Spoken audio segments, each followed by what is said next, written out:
Hello दोस्तों, कैसे हैं आप सब। उम्मीद है सब बढ़िया होंगे।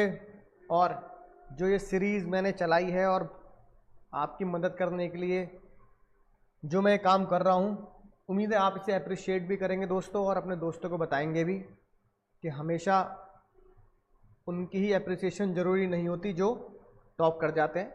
कई बच्चों के हमारे कोचिंग से भी 70+ मार्क्स आए हैं, लेकिन उन बच्चों को भी अप्रिशिएट करना उतना ही ज़रूरी है जिनके कम मार्क्स आए हैं, ताकि वो अगले अटेम्प्ट में अगली बार 70+ ला सकें और वो कुछ क्रेडिट, है ना, अपने दूसरे टीचर्स को भी दे सकें। यानी आप में से कुछ क्रेडिट मुझे भी दे सकें कि सर आपने हमारी कमी को बताया, कमी को उजागर किया, कैसे हमें आगे बढ़ना है आपने हमें इसको बताया, हम आपको हमेशा याद रखेंगे। बस इतना ही बहुत है कि आप मुझे हमेशा ये याद, इस बात के लिए याद रखेंगे कि मैंने आपके लिए कुछ मदद करी।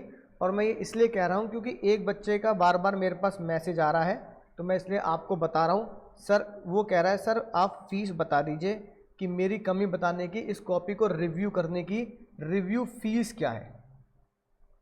तो दोस्तों, है ना, आप सब जो मेरे छोटे भाई बहनों की तरह ही हैं, तो अगर मेरा ये छोटा भाई या मेरी ये छोटी बहन है और इससे कोई फ़र्क नहीं पड़ता कि वो कहाँ पे पढ़ा है या कहाँ पे पढ़ी है, तो मैं उस भाई बहन को सिर्फ ये बताने के लिए कि भाई तेरी गलती क्या है, बहन तूने क्या गलत कर दिया, तुझे क्या इम्प्रूवमेंट करना है, तो मेरे दिल ने ये गवाही नहीं दी, मेरे दिल ने ये गवाही बिल्कुल भी नहीं दी कि मैं इसके लिए कुछ भी फीस चार्ज करूँ। तो बच्चा व्हाट्सएप पे कह रहा है, मैं नाम नहीं लूँगा, नाम लेना अच्छा नहीं लगता, कि वो व्हाट्सएप पे कह रहा है सर मैं आपको 500 रुपीज़ दे दूँगा, आप मेरी, है ना, बहुत अच्छे से कॉपी चेक कर दो और मुझे बहुत अच्छे से बता दो।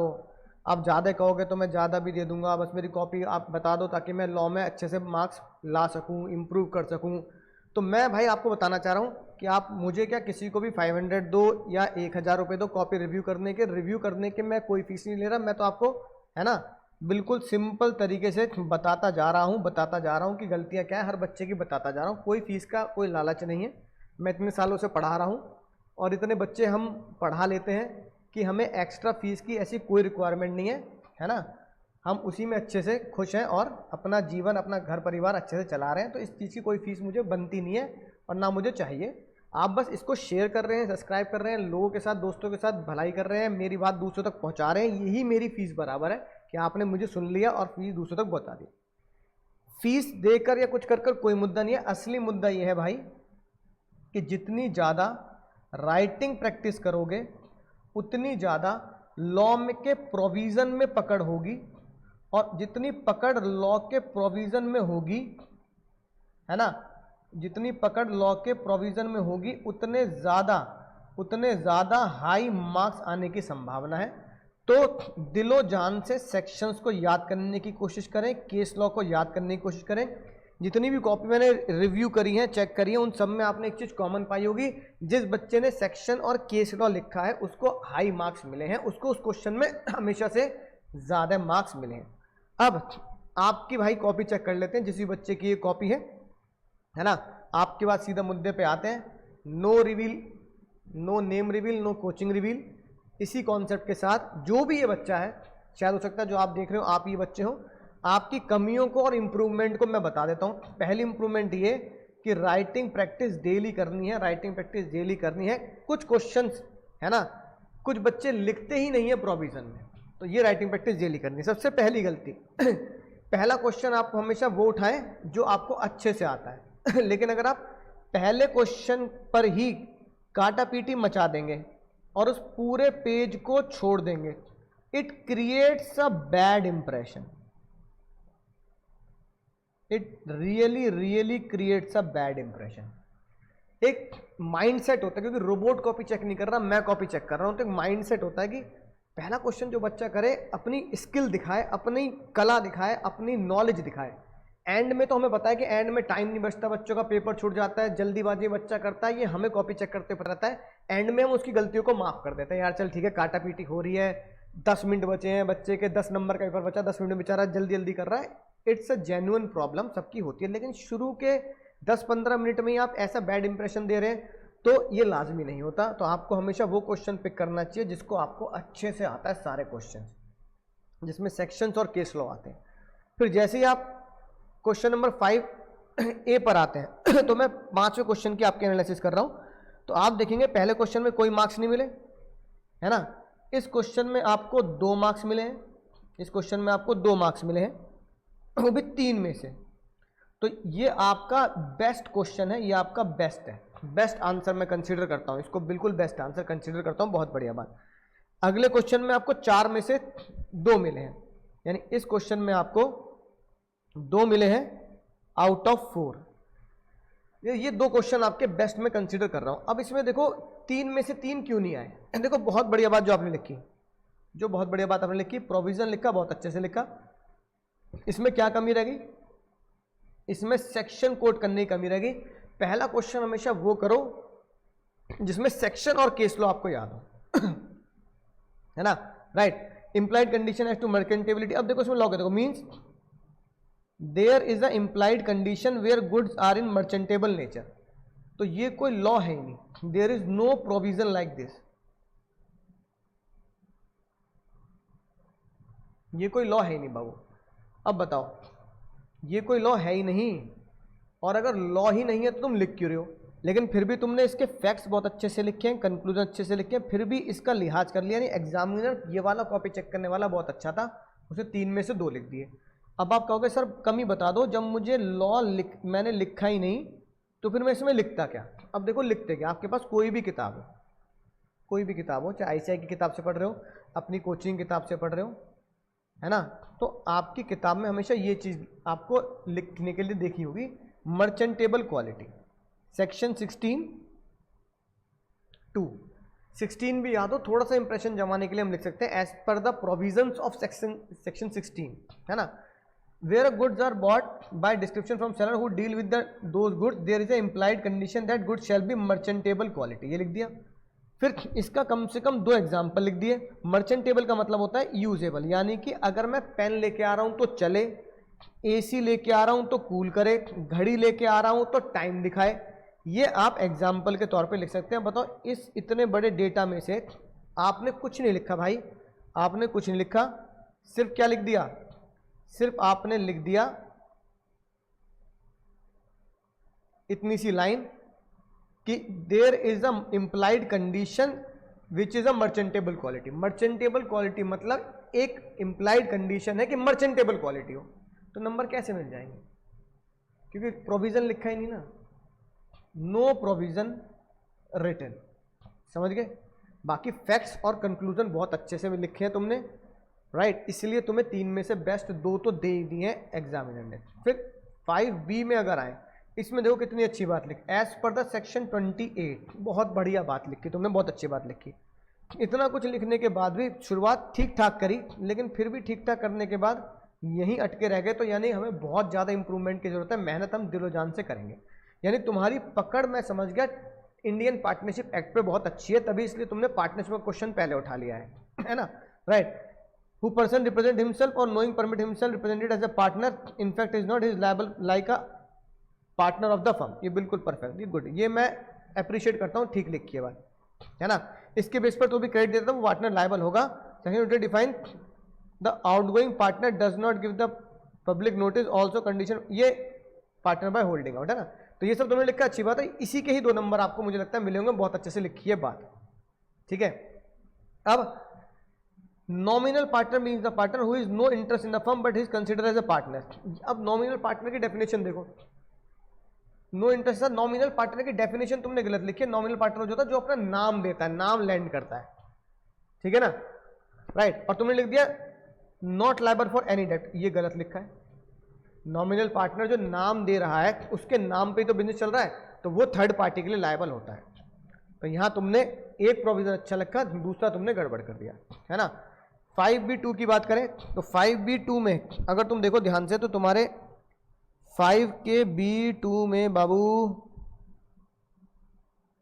एक ही नंबर मिला 3 में से, और 5C तुमने किया ही नहीं, ठीक है। 3 में से एक ही नंबर मिला, क्योंकि यहां तुमने प्रोविजन बहुत गड़बड़ कर दिया, C किया ही नहीं। यानी कि लर्निंग क्या मिली, यानी कि लर्निंग क्या मिली, सभी बच्चे नोट कर लेंगे। First impression is last impression. इस कॉपी से ये पता लगा है ना। If I write correct provision then there will be high marking. जैसे तुम्हें 3 में से 2 मार्क्स मिले। In first question choose which has confidence. जो आपको एक कॉन्फिडेंस देता है, ये तो मुझे आता ही आता है। अब तुमने फर्स्ट क्वेश्चन में से 2 क्वेश्चन लिखे ही नहीं, it creates a bad impression कि बच्चे ने पहले क्वेश्चन ही वो चूज कर लिया और चूज भी 5वां क्वेश्चन किया ये सोचकर कि मुझे बहुत कुछ आता है, लेकिन उन 5वें क्वेश्चन में ही तुमने गड़बड़ कर दी, तुमने लिखा ही नहीं, है ना। तो इसका इंप्रेशन आगे चलता चला जाता है, आगे चलता चला जाता है। तो यहाँ तुमने जो मैंने देखा, यहाँ तुमने कुछ बातें ठीक ठाक लिखी हैं, लेकिन लॉ को बिल्कुल इस तरीके से लिखा कि आपको पूरे मार्क्स मिल जाए। तो यहाँ भी कुछ आपके, है ना, मार्क्स कटे हैं। और चौथे क्वेश्चन में थोड़े से कम मार्क्स मिले हैं आपको, यानी कि 20 में से 7 ही मार्क्स मिले हैं प्रोविजन ना लिखने की वजह से। तरीका में बताया गया, इंप्रेशन बहुत बैड चला गया। अब आते हैं क्वेश्चन नंबर 1 में, है ना, जो कंपलसरी क्वेश्चन होता है। तो कंपलसरी क्वेश्चन को आपने तीसरे क्वेश्चन पे अटेम्प्ट किया, जिसमें 1B का 1। बाबू जिसने आपने कौन सा क्वेश्चन किया है, जिसमें किया है 1B का 1, यानी 1A छोड़ दिया। Again you left the question 1A, right, according to the provision of Indian contract. ये लाइन लिखने की कोई भी जरूरत नहीं है जब आप सेक्शन 8 लिख रहे हैं। तो this line has no need, आपने लिख दिया as per the section 8 of companies act, तो इस लाइन को लिखने की जरूरत नहीं है, ठीक है। इसके अलावा सेक्शन 8 में बहुत सारी बातें हैं। आपको लाइसेंस लेना है, लाइसेंस सेंट्रल गवर्नमेंट से लेना है, वो लाइसेंस रिवोक हो जाएगा, ये सारी बातें आपको लिखनी पड़ेंगी, तब आपके, है ना, नंबर मिलेंगे, ठीक है। तो ये लाइसेंस वाली बात है ना, इसको ठीक से लिखना पड़ेगा। जो मुझे लगा नहीं बहुत अच्छे से लिखा है, इसलिए, है ना, आपको 1.5 नंबर इसमें एग्जामिनर ने दे दिया है।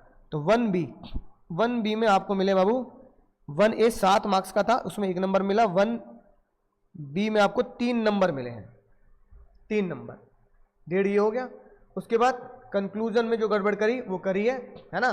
पार्टनरशिप के बारे में नहीं लिखा कि पार्टनरशिप क्या होता है, इसका हिस्सा बन सकता है, एनपीओ का शेयर होल्डर बन सकता है, राइट। तो इसको ढंग से ड्राफ्ट, ठीक है ना। कंक्लूजन और फैक्ट्स नॉट ड्राफ्टेड प्रॉपर्ली, ठीक है। फिर 1 का सेकंड आया, 1 शायद 1B का सेकंड होना चाहिए, इसमें 2 नंबर मिले हैं 3 में से, राइट। अब देखो क्यों मिले हैं। बहुत ही शानदार बात जो तुमने लिखी, परफेक्ट सेक्शन कोट किया। प्राइवेट कंपनी मीन्स करने which paid of share capital not in private company, है ना, रेस्ट्रिक्टेड, ये वाली बात लिखी, ये वाली बात लिखी, ये वाली बात लिखी, है ना। Minimum number member 2, right. अब इसमें क्या नहीं लिखा कि प्राइवेट कंपनी के जो मेंबर होते हैं उसमें 200 में कौन कौन से मेंबर लिखे नहीं जाते। अब डायरेक्टर की बात हुई और ये 1/3 स्टैंड। अब ये जो तुम देखोगे, ये प्राइवेट कंपनी की डेफिनेशन तुमने दे दी, शायद इसके ऊपर नंबर दे भी दिया होगा, लेकिन यहां डेफिनेशन की कोई नीड थी ही नहीं, कोई नीड थी नहीं। क्वेश्चन शायद किसके बारे में कह रहा था, क्वेश्चन शायद वो कह रहा था आर्टिकल के बारे में, है ना, राइट। इस तरीके से कुछ क्वेश्चन कह रहा था आर्टिकल के बारे में, शायद मुझे याद आ रहा है क्वेश्चन। 1/3 ऑफ द स्ट्रेंथ और 4th डायरेक्टर, ये है। तो इसमें एंट्रेंचमेंट के बारे में बात थी, शायद किसके बारे में बात थी, एंट्रेंचमेंट के बारे में, जिसका चीट कोड मैंने शायद बताया था ना आपको, यूट्यूब पे मैंने अपलोड किया था, फायरमैन। एंट्रेंचमेंट के बारे में आपने कुछ बात लिखी ही नहीं, लेकिन फिर भी आपको प्राइवेट कंपनी की उससे नंबर दे दिए। अब माइनर के राइट, इतना इंपॉर्टेंट क्वेश्चन है, माइनर के राइट बताओ। माइनर के राइट नहीं जानते तुम क्या होता है। अब वो माइनर के राइट एंड लायबिलिटी सेक्शन 30, चीख के मैं परेशान हो गया कि भाई माइनर का जरूर क्वेश्चन करके जाना है, राइट्स एंड लायबिलिटी सेक्शन 30। इसके हिसाब से आपको 1C में, है ना, क्वेश्चन नंबर 1C में 6 में से 2 नंबर मिले हैं, क्योंकि सिर्फ इतना सही डेटा तुमने लिखा है राइट्स एंड लायबिलिटी में, फिर भी इसके एग्जामिनर ने 2 नंबर दे दिए तो बिल्कुल सही नंबर दिए, इसमें गलत चेकिंग नहीं है। तो जो बच्चे कहते हैं एग्जामिनर गलत चेकिंग कर रहा है, बिल्कुल भी नहीं कर रहा। छठा क्वेश्चन देखो, देख लेते हैं। तुम्हारा नेगोशिएबल इंस्ट्रूमेंट में जो यहाँ पर सेक्शन 20 लिखना था, इनक्यूबेट इंस्ट्रूमेंट की ब्लैंक इंस्ट्रूमेंट है, सामने वाला उसे भर सकता है। तुमने क्या लिखा? Which is incomplete instrument should free from transfer from, ये सब बातें, यानी कि कोई रेलिवेंट प्रोविजन लिखा ही नहीं। इसको तुमने ये तो पहचान लिया कि ये इनक्यूबेट इंस्ट्रूमेंट है, ये पहचान लिया, पर इसको लिखा नहीं, यानी प्रोविजन गलत लिख दिया। तो एग्जामिनर यहाँ तक आते आते आपके नंबर काटते जा रहा है, पूरे नंबर काट दिए यहाँ पर, है ना, इसकी वजह से, राइट। हालांकि तुमने देखो मेहनत बहुत करी, फैक्ट्स भी, फैक्ट्स हमेशा शॉर्ट होते हैं, ये हमेशा लॉन्ग होता है, याद रखना। Provision is always long, facts is short and conclusion is only one liner. एक ही लाइनर में कंक्लूजन होना चाहिए, एक ही लाइन में कंक्लूजन होना चाहिए, ठीक है ना। अगले क्वेश्चन भाई डायरेक्ट क्वेश्चन थे, 6 का जो था डायरेक्ट क्वेश्चन थे। पता नहीं डायरेक्ट क्वेश्चन में तुम क्यों नहीं लिख पा रहे हो ढंग से, ठीक है ना। Rights of the buyer, rights of the buyer against the seller, इतना आसान है ना। तुम फिर भी पता नहीं rights of the buyer against the seller बाबू क्यों नहीं लिख पा रहे सेल्स एग्रीमेंट में। देखना, ये देखो, right of the buyer against the seller, ये क्वेश्चन था। सेलर के खिलाफ क्या राइट्स होते हैं, क्लास में बताता भी हूं कि देखो ये पहले क्वेश्चन आ भी चुका है, देखो ये फिर से पलटी मार के क्वेश्चन आ गया, राइट। कि भाई तूने डिलीवरी नहीं दी तो बायर कह रहा है पैसा ले लिया, माल दे। स्पेसिफिक परफॉर्मेंस कि भाई मुझे पैसा मत, मुझे अब तू रिफंड मत दे, तो मुझे स्पेसिफिक परफॉर्मेंस ही तेरे को देनी पड़ेगी, माल तेरे को बना के देना ही पड़ेगा। ब्रीच ऑफ वारंटी, वारंटी तो हम भाई ये तो हम कॉन्ट्रैक्ट एक्ट पे भी करते हैं। चौथी बात, एंटीसिपेटरी ब्रीच कर दिया कॉन्ट्रैक्ट से पहले, और ब्याज। तो ये बिल्कुल 4-5 बातें थी, बहुत आसानी से, सेक्शन भी याद नहीं होते तो लिख सकते थे, लेकिन हालांकि सेक्शन बिल्कुल सीधे सीधे हैं, 57, 58, 59, 60, 61 सीधे सेक्शन थे, बिल्कुल आसानी से 5 नंबर मुझे मिल सकते थे। मुझे बहुत दुख है कि इसमें 5 नंबर क्यों नहीं गेन किए, इतना आसान डायरेक्ट क्वेश्चन था, तो प्रोविजन ही याद नहीं किया है। तो तुम समझ चुके हो कि सर मेरे अंदर ये कमी रही है कि मुझे इन चीज़ों पर फिर से फोकस करना पड़ेगा, इन चीज़ों पर फिर से फोकस करना पड़ेगा जो मैंने तुम्हें लिख के दी है ना। राइटिंग प्रैक्टिस करनी पड़ेगी, क्योंकि तुम्हें क्वेश्चन लिखना ही नहीं आ रहा, तुम बैड चॉइसेस कर रहे हो। बैड इंप्रेशन को देने से बचना है, जहाँ सेक्शन लिखे हैं अच्छे से वहाँ नंबर ठीक मिले हैं। करेक्ट प्रोविजन लिखने के हाई मार्क हैं, इधर उधर तुक्का चलाने के, अपनी भाषा में ऊपर नीचे करने के कोई हाई मार्क नहीं है। फर्स्ट इंप्रेशन लास्ट इंप्रेशन होता है। पहला क्वेश्चन वही चूज करो जिसमें फुल कॉन्फिडेंस हो, ताकि एग्जामिनर को पता लगे कि यार जो ये बच्चा पढ़ के आया है वो बहुत अच्छे से पढ़ के आया। एंड में तुक्केबाजी, एंड वाले क्वेश्चंस आखिरी के 15 मिनट के लिए रखो राइट। और प्रैक्टिस करो लॉ की कि भाई मुझे अगर क्वेश्चन आया तो मुझे तुक्का नहीं लगाना, मुझे उसके बारे में ढंग से लिखना है, उसको याद करने की कोशिश करो। अभी तो भाई सीए फाउंडेशन है, इंटर में और घुसना पड़ेगा याद करने के लिए, और फाइनल में तो बेतहा समुद्र की गहराई है लॉ के प्रोविजन और लॉ की लैंग्वेज पे पकड़ बनाने के लिए। तो मुझे उम्मीद है दोस्तों लॉ की पकड़ आप बनाएंगे, है ना, और दिलो जान से इस वीडियो को शेयर करेंगे कि हाँ भाई ये कमी है, एक बैड इंप्रेशन से नंबर कट सकते हैं, ईमानदारी से काम करेंगे। मिलूंगा अगली किसी इंप्रेशन वीडियो के साथ, दूसरी कॉपी के साथ, जो बहुत सारे बच्चे कॉपी भेज रहे हैं धीरे धीरे सबकी कॉपी को मैं एनालाइज करूंगा, थोड़ा सा टाइम जरूर लग सकता है। तो तब तक आप बिल्कुल ईमानदारी से पढ़िए, दिलो जान से पढ़िए। कमी पता लग गई है, अब जैसे भी पढ़ रहे हैं बस रोज ईमानदारी से पढ़ते रहिए। 70+ जरूर आएंगे भाई, आपके 70+ जरूर आएंगे।